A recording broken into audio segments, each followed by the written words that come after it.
Shalom, berjumpa lagi dengan saya di Karyaku Channel dalam pembelajaran yang bertemakan terhubung dengan sumber yang tepat. Mari kita mengikutinya agar kita memahami dan melakukannya. Berbicara terhubung berarti connect.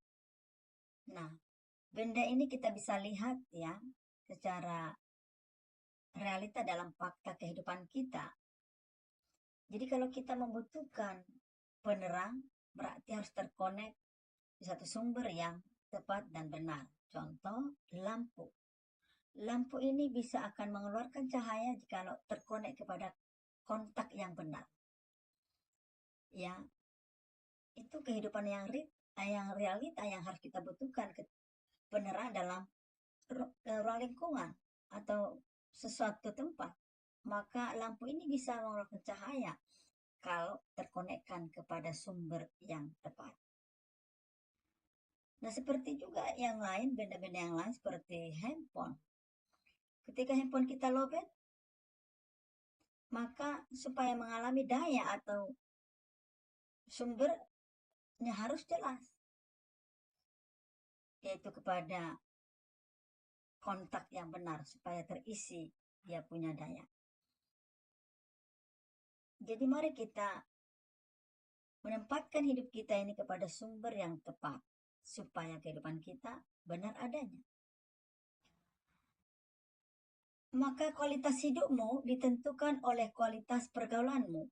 Karena saudaraku, kita tidak bisa hidup lepas tidak bersosialisasi. Tetapi kualitas hidup kita itu ditentukan oleh pergaulan kita. Maka di dalam Amsal 13 ayat 20, siapa bergaul dengan orang bijak menjadi bijak, tetapi siapa berteman dengan orang bebal menjadi malang. Maka kehidupan kita, kepribadian kita, attitude, tingkah laku, dan sebagainya, itu juga bagian daripada bagaimana kita menentukan akan kualitas pergaulan kita. Pasti ini akan mempengaruhi akan kehidupan kita. Maka dalam Yohanes 15 ayat 5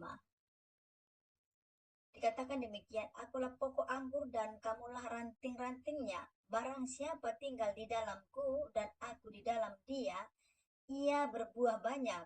Sebab di luar aku kamu tidak dapat berbuat apa-apa. Ya, sama dengan seperti pohon. Pohon itu akan mengeluarkan buah dari carangnya. Maka carang itu harus ternyantol atau menyatu dengan pohon itu sehingga dia mendapatkan energi kekuatan sehingga dia mampu mengeluarkan buah. Jadi, sudah tegaskan sekali lagi dalam Yohanes 15 ayat 5 ini. Di dalam kehidupan kita, pemilik kehidupan kita adalah Tuhan. Maka kita akan condong melekat kepadanya sehingga kita mampu mengeluarkan buah kebenaran itu. Ya, seperti ini. Buah apel ini akan mengalami buah yang banyak kalau caranya harus menempel kepada pohonnya. Tentu pohonnya mampu akan menyalurkan energi-energi atau vitamin-vitamin kepada carangnya sehingga carang itu mampu menghasilkan buah. Tentu buah yang diharapkan manis dan sedap. Demikian juga buah-buah yang lain. Tidak akan bisa dia buah itu berdiri sendiri tanpa carang kepada pohonnya. Jadi terkonek terus. Terkonek sehingga konek yang tepat itu akan mengeluarkan sesuatu kekuatan untuk carang sehingga mampu menghasilkan buah. Outputnya ini adalah bagaimana kita bisa memahami, yaitu harus paham di sini orang yang buruk akan mempengaruhimu seperti api yang dapat membakar kayu. Jadi long outnya itu bagaimana kita menyingkapi sehingga kita jangan sampai terpengaruh kepada lingkungan kondisi di mana kita tinggal. Sama dengan bangunan ini. Ya, kita bisa melihat di sini ada bangunan-bangunan, ada yang roboh dan ada pondasi. Maka pondasi yang kokoh yang sudah dibangun ini dibentuk, maka dia akan menghasilkan gedung yang kokoh. Tetapi bisa kita melihat di sebelah gambar yang pondasi ini, bagaimana runtuhnya bangunan ini karena pondasi tidak kuat. Jadi sesuatu bangunan itu bisa berdiri kokoh karena didasari pondasi yang benar-benar kuat sehingga mampu menahan beban untuk ketinggian. Maka hidup kita tidak lain adalah kita harus mengkonekkan hidup kita. Kita harus membereskan hidup kita. Izinkan Tuhan mengubah, mempengaruhi hidup kita sehingga hidup kita mengeluarkan buah yang sedap. Maka cintai Tuhan. Mari izinkan Tuhan itu yang masuk di dalam kehidupan kita sehingga hidup kita dipengaruhi, dibersihkan, dipulihkan. Oleh sebab itu mari kita bangkit. Kita bangkit dari kegagalan kita. Kita berani melangkah. Kita harus berani melangkah walaupun memang tebing itu tinggi, tetapi kalau kita tidak memulainya untuk melangkah, kita tidak tahu sejauh mana kekuatan kita. Mari kita pastikan kita bisa melangkah untuk meninggalkan kehidupan kita.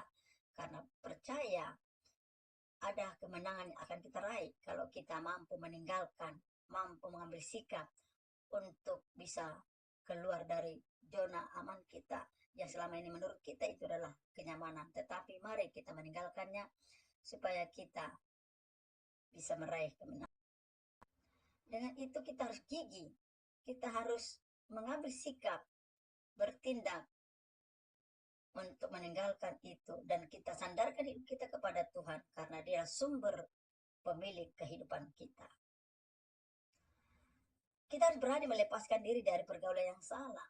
Kalau tidak berani kita bertindak, tentu kita akan makin terpuruk. Maka di dalam Pemazmur ini ayat 1 katakan, berbahagialah orang yang tidak berjalan menurut nasihat orang fasik, yang tidak berdiri di jalan orang berdosa, dan yang tidak duduk dalam kumpulan pencemooh. Kita harus berani bertindak untuk meninggalkan pergaulan, situasi, kondisi yang tidak baik. Maka oleh sebab itu jaga diri kita dengan bijak memilih teman dan pergaulan yang baik dan tepat. Itu solusinya. Maka kita berani bertindak karena sumbernya tidak benar. Memisahkan diri dari pencemooh dan berlari mengejar perkenanan Tuhan. Jadi harus bertindak, harus berani. Jangan kita menjadi pengecut. Tapi mari kita memiliki roh keberanian karena Tuhan memberikan kita roh keberanian, bukan roh pengecut. Kita harus berada di komunitas yang sehat. Homesel, pemuritan atau sebagainya. Di dalam Yesaya 45, 20 ayat 1 sampai 21. Mari kita di dalam wadah komunitas yang sehat agar tetap kita terkoneksi kepada sumber yang sehat dan tepat.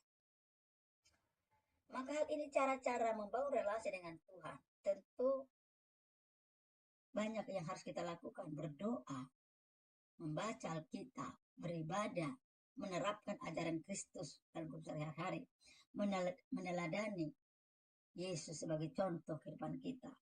Jadi inilah cara-cara kita untuk membangun relasi dengan Tuhan, mengonekkan diri terus-menerus kepada Tuhan. Maka saudaraku, pemaparan yang sangat sederhana ini kiranya membangun paradigma kita sehingga kita terhubung terus kepada sumber yang tepat. Demikian akan pemaparan firman Tuhan ini. Tuhan Yesus memberkati kita semua. Shalom.